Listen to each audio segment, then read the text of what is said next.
Hello everyone, welcome back on my channel. अगर आप मेरे चैनल पे फर्स्ट टाइम विज़िट कर रहे हैं तो प्लीज़ सब्सक्राइब करना ना भूलें और साथ में जो है बेल आइकन को भी प्रेस कर दें ताकि हमारे आने वाली वीडियोस की जो नोटिफिकेशन है वो आप तक सबसे पहले पहुंच जाए। और साथ ही साथ जो है इसे लाइक शेयर एंड कमेंट करना भी ना भूलें। आज हम जो है कर रहे हैं टॉपिक सोर्स डॉक्यूमेंट्स, जो अकाउंटेंसी का +1 का टॉपिक है सोर्स डॉक्यूमेंट्स। साथ ही साथ जो है प्लीज़ वीडियो को पूरा ज़रूर देखिए, उसे बीच में ना छोड़ें। तो हम करते हैं टॉपिक को स्टार्ट, सोर्स डॉक्यूमेंट्स को। सबसे पहले पढ़ेंगे ओरिजिन कि ट्रांजैक्शंस होती क्या हैं, उनकी जो है ओरिजिन कैसे हुई। फर्स्ट स्टेप यही होता है अकाउंटिंग का कि is to identify the origin of transaction, कि हम ये देखें कि ट्रांजैक्शन कहाँ से हो रही हैं एंड विच इज़ अनडाउटेबल। अगर कोई अनडाउटेबल जो है अनडाउट है, मीन्स जो undoubtable based upon documentary evidence, means जिनके ऊपर हमें कोई भी डाउट नहीं है, वो वाली जो है डॉक्यूमेंट्री एविडेंस से हमें पता चल जाती है कि ये ट्रांजैक्शन यहाँ से हो रही हैं, तो उन्हें हम बोलेंगे जो डॉक्यूमेंट एविडेंसरी होती है तो उसे बोल देंगे हम सोर्स डॉक्यूमेंट्स। दोबारा से फिर से रिपीट कर रही हूँ, जैसे कि हमारा फर्स्ट स्टेप यही होता है अकाउंटिंग का कि हम जो है आइडेंटिफाई करें कि कहाँ से जो ट्रांजैक्शन है वो ओरिजिन हो रही है, मतलब राइज हो रही हैं, एंड विच इज़ अनडाउटेबल। तो अगर जो है उनके डाउट को जो है अनडाउट करना हो, मीन्स उसे ख़त्म करना हो डाउट को, तो वो हमारा किसके ऊपर हो जाता है, जो डॉक्यूमेंट्री एविडेंस होते हैं उनसे, तो उसे हम बोलते हैं source document. In the process of accounting की प्रोसेस में जो ट्रांजैक्शन जो फर्स्ट आइडेंटिफाइड होती हैं from the reason of transaction के ओरिजिन से, and then these are the recorded in the books of account, और इन्हें जो है बुक्स ऑफ अकाउंट में भी रिकॉर्ड किया जाता है। जो प्रोसेस है अकाउंटिंग का, उसकी जो ट्रांजैक्शंस हैं, जो फर्स्ट स्टेप जो है प्रोसेस का, जिसे आइडेंटिफाई करना है, तो वो हम कहाँ से आइडेंटिफाई करते हैं, वो ट्रांजैक्शन की ओरिजिन से करते हैं, उनके वाउचर से करते हैं, उनकी रिसिप्ट से करते हैं, जो उनके सोर्स डॉक्यूमेंट हैं वहाँ से करते हैं, इनवॉइसेस से, और उसके बाद जो है हम बुक्स ऑफ अकाउंट्स में उन्हें रिकॉर्ड करते हैं। सेकेंड है सोर्स डॉक्यूमेंट क्या होता है। जो सेकंड है सोर्स डॉक्यूमेंट क्या होता है, हमने पहले पढ़ा कि जो ओरिजिन ऑफ ट्रांजैक्शंस है वो हमें सोर्स डॉक्यूमेंट से होती हैं। अब हमें ये पढ़ना है कि सोर्स डॉक्यूमेंट एग्जैक्टली होता क्या है। सोर्स डॉक्यूमेंट क्या है, एवरी बिजनेस इंटरप्राइज जो है परफॉर्म करती है वेरियस फिनेंशियल ट्रांजैक्शन, बहुत सारी फिनेंशियल मीन्स फाइनेंस की फील्ड में बहुत सारी ट्रांजैक्शंस को करती है, जैसे कि परचेज़ है, सेल है गुड्स की, सर्विसेज हैं, एसिड्स हैं, कोई रिसिप्ट है, पेमेंट कर दी है कैश की, हो जैसे कि परचेज़ की है, गुड्स को ख़रीदा है, गुड्स को बेचा है, सर्विसेज को ख़रीदा है, सर्विसेज को बेचा है, सेम एसिड्स को बेचा है, ख़रीदा है, और जो उनके बदले में जो कैश के ऊपर जो रिसिप्ट है, जो कैश पे किया है उसकी रिसिप्ट है, एनी अदर कोई इनवॉइस है, कोई बिल है, ये सारी फिनेंशियल ट्रांजैक्शंस में आ जाता है। जो फिनेंशियल ट्रांजैक्शंस जो होती हैं वो रिकॉर्ड की जाती हैं फॉलोइंग वेरिफिकेशनेबल ऑब्जेक्टिव प्रिंसिपल्स के साथ। जो भी प्रिंसिपल जो है उन्होंने बताए होते हैं उस हिसाब से जो है उन्हें रिकॉर्ड कर दिया जाता है। जो अकाउंटिंग प्रिंसिपल्स है उनके बेसिस के ऊपर जो है हम उन्हें रिकॉर्ड कर देते हैं। According to when no financial, अगर according to which no financial transaction is recorded in accounting books until it is supported by a document evidence। हम जो है एक ट्रांजैक्शन को, फिनेंशियल ट्रांजैक्शन को तब तक जो है हम एंट्री नहीं डाल सकते हैं, तब तक रिकॉर्ड नहीं कर सकते हैं अकाउंटिंग बुक्स में, जब तक जो है हमारे पास कोई एविडेंस नहीं है, documentary evidence as a proof, कोई बिल नहीं है उस चीज़ का, तब तक जो है हम उसे कहीं भी रिकॉर्ड नहीं कर सकते हैं। तो इसे सोर्स डॉक्यूमेंट की एक डेफिनेशन की फॉर्म में दिया हुआ है कि जो ऑल द डॉक्यूमेंट्स, जो भी डॉक्यूमेंट्स जो हैं, ऑल द डॉक्यूमेंट्स, वो सारे डॉक्यूमेंट्स विच सपोर्ट ट्रांजैक्शन, जो कि ट्रांजैक्शन को सपोर्ट करते हैं रिकॉर्ड करने के लिए, उसे बोल देते हैं हम सोर्स डॉक्यूमेंट्स। नेक्स्ट है फीचर्स ऑफ सोर्स डॉक्यूमेंट्स। इसके फीचर क्या है। फर्स्ट फीचर है it is prepared when a transaction taken place. ये तभी प्रिपेयर किए जाते हैं सोर्स डॉक्यूमेंट जब ट्रांजैक्शन जो है वो की जा रही हैं। सेकंड क्या है, ये जो साइन होते हैं वो पर्सन की तरफ से होते हैं हु मेक इट, जो इनको बनाता है, जैसे जो सेलर है उसके साइन उसके ऊपर होते हैं। थर्ड पॉइंट क्या है, it shows the complete description of transaction. ये ट्रांजैक्शन की पूरी कंप्लीट डिस्क्रिप्शन हमें बता देता है। सो आगे है फोर्थ पॉइंट है, it is written proof of happening of event. अगर कोई भी चीज़ हुई है तो उसका ये एक प्रूफ होता है रिटन में, हैंड रिटन में होता है। So an event in the business, sorry hand written में नहीं, मीन्स प्रिंट फॉर्म में भी रिटन फॉर्म में होता है, ठीक है। सो आगे पॉइंट है फिफ्थ वाला, it is the basis for the preparation of voucher. ये वाउचर्स को बनाने के लिए भी बड़ा हेल्पफुल है, प्रिपेयर करने में बहुत ज़्यादा हेल्पफुल होता है। एंड लास्ट पॉइंट है, अगर हम जो है अपने बिज़नेस की ऑडिटिंग करवा रहे हैं, टैक्स की असेसमेंट कर रहे हैं, तो उसमें भी ये बहुत ज़्यादा हमारे लिए बेनिफिट होता है। नेक्स्ट है कैश मेमोज। इसमें फर्स्ट सोर्स डॉक्यूमेंट है कैश मेमो, इसके बारे में हम डिटेल में पढ़ेंगे। सो कैश मेमो क्या होता है, अगर एक पर्सन जो है सेल करता है गुड्स को फॉर कैश, कैश के ऊपर, और he gave a cash memo, तो वो कस्टमर को क्या करता है, कैश मेमो प्रोवाइड करता है। तो अगर जो है एक पर्सन परचेज करता है गुड्स को कैश की फॉर्म में, कैश के ऊपर, देन जो है वो कैश मेमो को रिसीव करता है फ्रॉम द सप्लायर से जिससे उसने चीज़ें खरीदी हैं। सो जो डिस्क्रिप्शन है गुड्स की, क्वांटिटी कितनी है उसकी, रेट कितना है, टोटल प्राइस कितना है, वो कैश मेमो के ऊपर ऑलरेडी प्रेजेंट होता है, दिखाया गया होता है, मेंटेन किया होता है। सो जो भी कैश की ट्रांजैक्शंस है related to purchase and sale and purchase से रिलेटेड गुड्स की और सर्विसेज की या फिर एसेट्स की, वो रिकॉर्ड की जाती हैं अकाउंटिंग बुक्स में on the basis of cash memo के बेसिस के ऊपर। सो नेक्स्ट ये मैं यहाँ पे आपको दिखा रही हूँ, एक ये स्पेसिमेन है, इसका फॉर्मेट है कैश मेमो का। तो क्या है इसमें, जैसे फर्स्ट जो है उसके ऊपर लिखा होता है ये कैश मेमो है, तो डेट डाली जाती है जिस दिन वो ट्रांजैक्शन की गई है, सीरियल नंबर डाला जाता है जिस दिन वो कौन से सीरियल मीन्स कौन से नंबर की वो स्लिप उन्हें दे रहे हैं, उसके बाद उसका नाम लिखा जाता है जिस पर्सन को उसने दी हुई है। फिर उसमें देखो क्वांटिटी, कितनी क्वांटिटी है, पर्टिकुलर मीन्स डिस्क्राइब किया जाता है कि कौन सी चीज़ खरीदी गई है, रेट लिखा जाता है, फिर अमाउंट लिखी जाती है।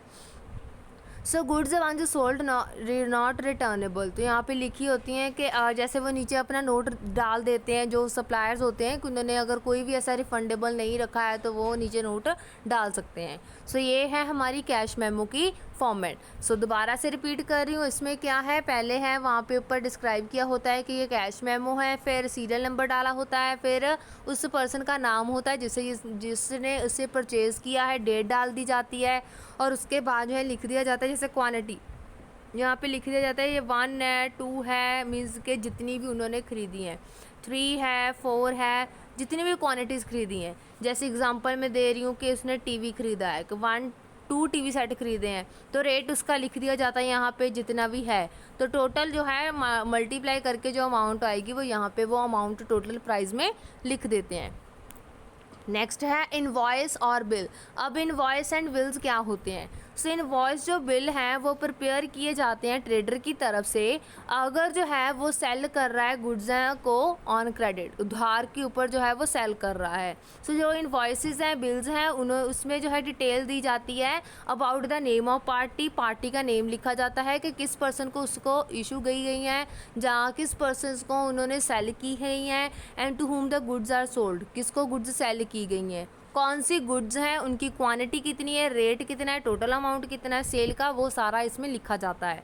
और जो सेलर जो है वो मेक अ इनवॉइस, सेलर जो है वो एक क्रेडिट इनवॉइस जो है बनाता है, सॉरी क्रेडिट सेल के ऊपर इनवॉइस बनाता है, but received a bill on a credit purchase, और वहाँ से जो है वो एक बिल रिसीव करता है क्रेडिट परचेज के लिए। एंड दो वो द टर्म्स, इसमें जो है दोनों terms invoice and bills use की जाती है इंटरचेंजेबल मीन्स एक दूसरे में चेंज होता है। बिल मीन्स वो बिल कट कर देते हैं, इनवॉइस जो क्रेडिट के ऊपर देते हैं, बिल वो होता है जिसके ऊपर पूरी अमाउंट लिखी होती है। आगे है इवन द सेम थिंग, दोनों सेम थिंग ही हैं लेकिन उसको दोनों के ऊपर डिस्क्राइब भी किया होता है उन्होंने। यूजली जो इनवॉइसेस होते हैं वो डुप्लीकेट कॉपी होती है। जो ओरिजिनल इनवॉइस होता है वो स्पेंड किया जाता है परचेजर के पास, जिसने परचेज किया है उसको सेंड कर दिया जाता है। और जो डुप्लीकेट कॉपी होती है वो सेलर के पास ही रहती है और जिसे जो है बुक्स ऑफ अकाउंट में वो रिकॉर्ड करता है और फ्यूचर रेफरेंस के लिए वो यूज़ करता है। आई रिपीट अगेन, इसकी 2 कॉपीज़ बनाई जाती हैं। जो ओरिजिनल कॉपी होती है वो परचेज़र को दी जाती है, जो कस्टमर है उसे दी जाती है, और जो डुप्लीकेट कॉपी होती है उसकी वो जो है सेलर खुद अपने पास रखता है एज अ रिकॉर्ड, ताकि वो जो है उसे जो है अपनी बुक्स ऑफ अकाउंट्स में रिकॉर्ड कर पाए फ्यूचर रेफरेंस के लिए। तो अब मैं इसका फॉर्मेट दिखा रही हूँ। स्पेसिमेन है ये इसका। स्पेसिमेन में देखो, ये स्पेसिमेन मैंने दिखाया हुआ इनवॉइस और बिल का क्या है।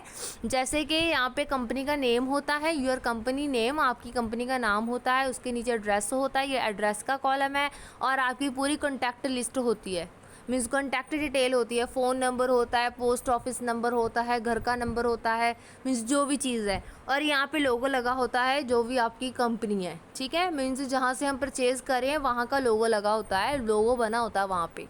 आगे है ये यहाँ पे लिखा भी होता है, ये इनवॉइस है, डेट मेंशन कर दी जाती है, इनवॉइस नंबर मेंशन किया जाता है।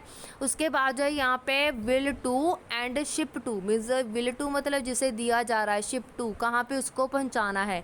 यहाँ पे कॉन्टैक्ट नेम आ जाता है, क्लाइंट की कंपनी का नाम आ जाता है, एड्रेस है, फ़ोन है, ईमेल है, और शिप टू जहाँ पे इसे भेजा जाना है वहाँ के पूरा जो है यहाँ पे लिखा जाता है, जैसे नेम और डिपार्टमेंट जहाँ पे भी उसको भेजना है, क्लाइंट की कंपनी का नाम, एड्रेस है, फ़ोन नंबर है।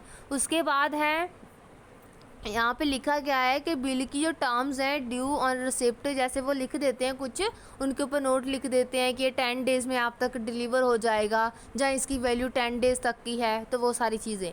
तो इसमें क्या क्या चीज़ें दी जाती हैं कि डिस्क्राइब, मीन्स कौन कौन सा प्रोडक्ट है वो बताया जाता है, क्वांटिटी बताई जाती है कितनी कितनी क्वांटिटी है, फिर यूनिट प्राइस, एक चीज़ का प्राइस बताया जाता है कि जो क्वांटिटी है उसका सिंगल का कितना प्राइस है, और टोटल जो है यहाँ पे आ जाता है। फिर जितनी अमाउंट्स उन्होंने परचेज़ की है, प्रोडक्ट्स परचेज़ किए हैं, तो यहाँ पे उसका सब टोटल है, डिस्काउंट है, फिर डिस्काउंट को लेस करके कितनी अमाउंट बनती है, टैक्स कितना चार्ज हुआ है, टोटल टैक्स लिखा जाता है, फिर शिपिंग के चार्जेस लिखे जाते हैं, लास्ट में जो है बैलेंस ड्यू, जितना पे करना है वो वाला बैलेंस उसमें शो कर दिया जाता है। नेक्स्ट जो है रिसिप्ट। रिसिप्ट क्या होती है? रिसिप्ट जो है ये भी एक एविडेंस है ऑफ कैश और चेक, कैश का भी है और चेक का भी है, जिसे रिसीव किया जा रहा है ट्रेडर की तरफ से, या फिर account on the account of transaction, transaction की फॉर्म में। तो इसमें जो है cash other than those concern with cash sales और कैश परचेजेस, इसमें ये दोनों आ जाते हैं, कैश सेल भी हो सकती है, कैश परचेज भी हो सकती है रिसिप्ट, ठीक है। तो जो रिसिप्ट जो है ट्रेडर के द्वारा कस्टमर को इशू की जाती है, जहाँ फिर लैंड ऑर्डर के द्वारा उनके मीन्स लैंड लॉर्ड होते हैं, जो मालिक है घर के, वो अपने जो टेनेंट मीन्स के जो किराएदार है उसे देता है, और by a school to a student, जैसे कि हम स्कूल में जाकर फीस डिपॉजिट करवाते हैं तो वहाँ से जो रिसिप्ट मिलती है ना, जो स्टूडेंट को दी जाती है वो। एंड यूजली ये जो रिसिप्ट होती है वो प्रिपेयर की जाती है इन डुप्लीकेट फॉर्म में। तो जो ओरिजिनल कॉपी होती है वो पर्सन को दे दी जाती है जो कि परचेज कर रहा है, मीन्स जो कि पेमेंट कर रहा है उसको, और जो डुप्लीकेट कॉपी है वो रिसीवर और जो कैशियर है जिसने कैश को रिसीव किया गया है वो अपने पास रखता है, और फॉर द फ्यूचर रेफरेंस के लिए, और उसी रिसिप्ट को देखकर जो है वो अपनी बुक्स ऑफ अकाउंट में जो है रिकॉर्ड करता है ट्रांजैक्शन को। So this is the format, ये जो है फॉर्मेट है, स्पेसिमेन है किसका? रिसिप्ट का। जैसे रिसिप्ट नंबर लिखा जाता है, उसके ऊपर लिखा जाता है डेट है, यहाँ पे जो है फ्रॉम किसकी तरफ से दिया जा रहा है, अमाउंट लिख दी जाती है, फॉर किसके लिए है, फिर यहाँ पे जो है कितनी एक्सेप्ट की है, कितनी पे की है, कितनी ड्यू है, फ्रॉम तो लिखा जाता है कब से कब तक की है, फिर रिसीव्ड बाय सिग्नेचर, जिसने रिसीव की है और वो अपने जहाँ पे सिग्नेचर कर देगा। This is a format of receipt. थोड़ा सा चेंज भी हो सकता है रिसिप्ट का, सो नो प्रॉब्लम, वैसे ये बेसिक वाला है, ठीक है। सो नेक्स्ट है पे इन स्लिप। पे इन स्लिप क्या होती है? सो ये भी एक सोर्स डॉक्यूमेंट है जो कि एबल फ्रॉम अ बैंक, हमें बैंक से मिलता है फ्री ऑफ कॉस्ट में। सो जब भी हमें कैश की ज़रूरत होती है, हमने चेक लगाया है, उसको लगाने के लिए ड्राफ्ट है, उसके लिए जो जब हमने डिपॉजिट करवाना हो बैंक में, 3 चीज़ों के लिए है। कैश को विड्रॉल करवाना है, कैश को पे इन स्लिप में क्या है, जब हमने कैश को डिपॉजिट करवाना है, चेक को डिपॉजिट करवाना है, ड्राफ्ट को डिपॉजिट करवाना है, तब जो है हम पे इन स्लिप पे ऊपर फिल करके बैंक को देंगे। ये बैंक हमें फ्री ऑफ कॉस्ट में देता है। सो ये पे इन बिल स्लिप होती है वो काउंटर फॉलियो के ऊपर से हमें मिल जाती है, and which is return to the depositor, जो डिपॉजिटर को वापस दी जाती है, मतलब डिपॉजिटर को रिटर्न की जाती है with the cashier signature, cashier के सिग्नेचर के साथ। कि अगर जो है कैश की केस की क्या है, along with the field pen slip and dropped in box kept by the bank. अगर जो है हमने एक चेक लगाना है, मीन्स चेक के साथ जो प्लेन रिसिप्ट होती है, जो स्लिप होती है, उसके ऊपर पूरा फीडअप करके उसके बाद जो है उसे अपने ड्रॉप बॉक्स में, जो बैंक का ड्रॉप बॉक्स है उसमें बीच में डाल देते हैं, उसके साथ अटैच करके चेक के साथ। और then they are not signed by the cashier, और उसे कैशियर की तरफ से साइन नहीं करवाया जाता है। तो जो काउंटर फोलियो होता है पे इन स्लिप का, मस्ट बी डेटेड, उसके ऊपर डेट डालनी होती है और अमाउंट डालनी होती है कैश की। अगर हम चेक जमा करा रहे हैं तो चेक की, अगर ड्राफ्ट जमा करा रहे हैं तो ड्राफ्ट की अमाउंट उसके ऊपर लिखी जाती है और उसे ऐसे मेंटेन किया जाता है। नेक्स्ट ये आपके सामने स्पेसिमेन है प्लेन स्लिप का। जैसे यहाँ पे देखो ये बनी हुई है, ये वाली साइड बैंक की होती है, मीन्स ये वाली साइड बैंक की होती है और ये कस्टमर की होती है, ये हमें दे दी जाती है। तो यहाँ पे कस्टमर नंबर, आईडी नंबर, उसका अकाउंट नंबर लिखा जाता है, सारी चीज़ें लिखी जाती हैं यहाँ पे। उसका फर्स्ट नेम क्या है, सेकंड नेम क्या है, लास्ट नेम क्या है, अगर वो ज्वाइंट है तो उसके एप्लीकेंट के दोनों के नाम लिखे जाते हैं। सो चेक का है तो चेक का नंबर यहाँ पे लिखा जाता है, ब्रांच का नेम लिखा जाता है और ब्रांच लिखी जाती है कहाँ पे है। फिर उसके बाद कैश डिपॉजिट करवाना है तो उसके डिनोमिनेशंस और पीसीस लिखे जाते हैं। जैसे अगर हम 1000 रुपीज़ डिपॉजिट करवा रहे हैं तो हमारे पास 100 के नोट्स हैं, देन हम लिख देंगे डिनोमिनेशन 100 की है और पीस है 10। तो यहाँ पे अमाउंट में उसकी पूरी टोटल 1000 अमाउंट आ जाएगी। ठीक है। सो ऐसे ही यहाँ पे जो है फिर उसके बाद जो है हम टोटल अमाउंट लिख देंगे कितने डिपॉजिट करवा रहे हैं। फिर यहाँ पे जो है हम इन वर्ड्स में लिखेंगे। सपोज अगर हमने 1000 डिपॉजिट करवाना है तो नीचे लिख देंगे 1000 ओनली। तो यहाँ पे जो एप्लीकेंट है जो उसे फीडअप कर रहा है वो अपने साइन कर देगा। और उसके बाद जो है और साथ में जो है ये भी हम ऊपर उसके ऊपर लिख देते हैं, अगर हमने ऐसे करना हो कि अगर कोई भी चीज़ है यहाँ पे स्टैंप लगा दी जाती है। जैसे यहाँ पे लिखा है ना एंटर बाय वैल्यू, तो यहाँ पे वेरीफाइड के लिए बैंक अपनी ओर से जो कैशियर होता है वो स्टैंप लगा देते हैं यहाँ पे स्टैंप। ठीक है। सो नेक्स्ट है चेक। चेक में क्या होता है, चेक जो है ये भी एक डॉक्यूमेंट होता है जिसे ड्रॉन किया जाता है कस्टमर की तरफ से अपॉन अ स्पेसिफाइड बैंकर, एक स्पेसिफाइड बैंकर से, ताकि वो जो है डिमांड कर रहा है उसे मनी की सम की कि उसे पे किया जाए। और जो बैंक होता है वो इशू करता है एक बुकलेट। जैसे कि सिंपल सी फॉर्म में बोल देंगे कि जो चेक है वो भी एक डॉक्यूमेंट होता है जो कस्टमर को दिया जाता है उसकी बैंक की तरफ से, जिस बैंक में उसका अकाउंट है। तो वो जो है उसे एक बुकलेट देता है कि अगर उसने जो है ज़्यादा अमाउंट किसी को पे करनी है, देन वो चेक के ऊपर अपने साइन कर कर अमाउंट लिख कर और साथ में जो है जिसको देना है उसका नाम लिख कर, अकाउंट नंबर लिखा ही होता है उसके ऊपर। सो वो दे देता है चेक उसको, तो वो जो है ईज़िली जो है वो पेमेंट कर सकता है चेक के साथ अपने अकाउंट से। सो जो भी ये बैंक इशू करता है बुकलेट को कंटेनिंग चेक, चेक में जो है मतलब एक बुकलेट वो देते हैं बैंक वाले जिसमें जो है नंबर ऑफ़ चेक्स जो हैं वो लगे होते हैं, फॉर्म होते हैं और अकाउंट होल्डर को वो दे दिए जाते हैं। और name of the party, party का नेम उसके ऊपर लिखना पड़ता है जिसको पेमेंट करनी है रिटर्न में। तो आफ्टर द वर्ड्स पे, जिसके ऊपर लिखा होता है पे वर्ड लिखा होता है, उसके सामने जो है हम उसका नाम लिख देंगे जिस पार्टी को हमने पेमेंट करनी है। और amount to be paid return both on the words and figure, हमने वर्ड्स में भी लिखना है और फिगर्स में भी लिखना है। तो जो चेक होता है उसके ऊपर डेट भी डाली होती है, साइन भी होते हैं ड्रॉअर के, मीन्स जिसके नाम की चेक बुक है उसके ऊपर साइन भी होते हैं। तो जो काउंटर फोलियो होता है वो चेक और note on the cheque book, वो चेक बुक के ऊपर काउंटर फोलियो के जैसे कि नंबर लिखे होते हैं, जिससे ये डिटेल मिल जाती है कि पेमेंट के रिकॉर्ड ऑफ बुक्स में जब हमने उसको रिकॉर्ड करना है तो वो हमें बहुत ज़्यादा हेल्पफुल होती है। ठीक है, चेक नंबर से हमें हेल्पफुल हो जाता है किस चेक नंबर का जो चेक हमारे पास आया था तो हम उसको रिकॉर्ड कर सकते हैं। नेक्स्ट है ये स्पेसिमेन है चेक का, जैसे कि मैंने यहाँ पे एक HDFC बैंक का है, उस हिसाब से जो है उसका लिखा हुआ है, मीन्स स्पेसिमेन जो है वो लिया हुआ है।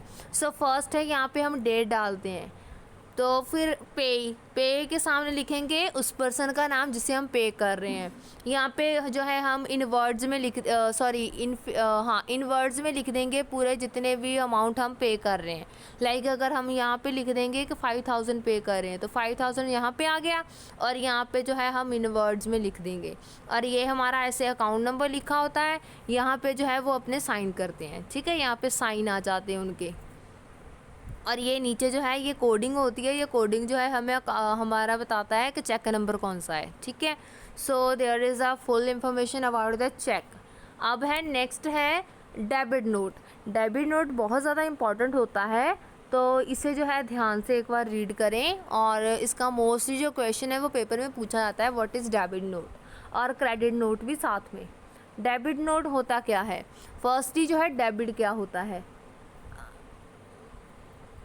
जो डेबिट नोट होता है वो एक डॉक्यूमेंट होता है जिसे प्रिपेयर्ड किया जाता है ट्रेडर की तरफ से फॉर राइजिंग अ डेबिट। अगर कोई डेबिट राइज हो रहा है तब अगेंस्ट द पार्टी के अगेंस्ट में डेबिट होता है जब हमने उनसे पैसे लेने हैं। आगे है to whom this document is spent in respect of transaction other in a credit cell.